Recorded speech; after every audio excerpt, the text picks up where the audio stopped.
2019 ఎన్నికల్లో 21 రోజుల ముందల తెలుగుదేశం పార్టీ అభ్యర్థిగా మీ ముందల నుంచున. వాస్తవంగా నాడు నాకు మంగళగిరిలో పెద్ద పరిచయాలు లేవు. కేవలం అద్దుకుంటున్న ఇల్లు మంగళగిరి నియోజకవర్గంలో ఉంది. నియోజకవర్గ ప్రజలకి మంచి పని చేయాలన్న లక్ష్యంతో ఆనాడు పోటీ చేశా. నేనేంటో మీకు అర్థం లేదు, మీ సమస్య ఏంటో నాకు అర్థం లేదు. ఎన్నికలు అయిపోయినాయి. 5300 ఓట్లతో ఓడిపోయా తల్లి. ఓడిపోయిన రోజు మటుకు బాధ కలిగింది. కానీ రెండో రోజు నుంచి ఆ బాధ, ఆవేదన నాలో కసి పెంచింది. మంగళగిరి ప్రజలకి మంచి పనులు చేయాలా, ప్రతిపక్షంలో ఉన్న పర్వాలేదు, వాళ్ళ మనసు గెలుచుకోవాలని లక్ష్యంతో ఆనాడు నుంచి నా పని ప్రారంభించాను. తల్లి ఒక్కసారి ఆలోచించండి. ప్రతిపక్షంలో ఉన్నప్పుడు మీ ఆరోగ్యం కోసం ఎన్టీఆర్ సంజీవిని పెట్టా. తాడేపల్లిలో క్లినిక్, మంగళగిరిలో క్లినిక్, మన దుగ్గిరాల్లో ఏకంగా ఒక మొబైల్ క్లినిక్ పెట్టా. ఈ రోజుటి కూడా ఉచితంగా మేము మందులు ఇస్తున్నాం ఆ క్లినిక్లో.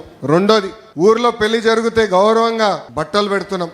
ఆనాడు కార్పొరేషన్ స్పందించబోతే ఎవరికైనా నీటి సమస్య ఉందంటే ఉచితంగా ట్యాంకర్లు పెట్టి నీరు మీకోసం అందించాను. పిల్లలు క్రికెట్ ఆడాలంటే వాళ్ళ కోసం మంగళగిరి ప్రీమియర్ లీగ్ కూడా 3 సార్లు ఏర్పాటు చేస్తాం జరిగింది.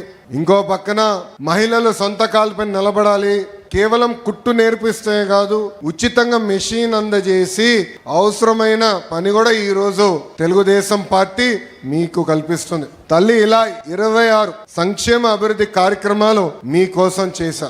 2024 ఎన్నికల ప్రచారం మీ దగ్గరకు వచ్చా. ఆనాడు మిమ్మల్ని ఒకటే కోరా, ఓడిపోయిన లోకేష్ ఇంత పని చేస్తే రేపు గెలిచిన లోకేష్ ఎంత పని చేస్తాడో ఒక్కసారి ఆలోచించమని కోరా. ఆనాడు మిమ్మల్ని ఒక విషయం అడిగా తల్లి. 5300 ఓట్లతో ఓడిపోయా కదా, దాని పక్కన ఒక 0 పెట్టండి, 53,000 ఓట్ల మెజార్టీతో నేను గెలిపించి శాసనసభకు పంపించండి కోరా. కానీ తల్లి, ఈరోజు గర్వంగా చెప్పగలుగుతున్నాం, 91,000 మెజార్టీతో ఈరోజు మీరు గెలిపించి శాసనసభకు నాకు పంపించారు.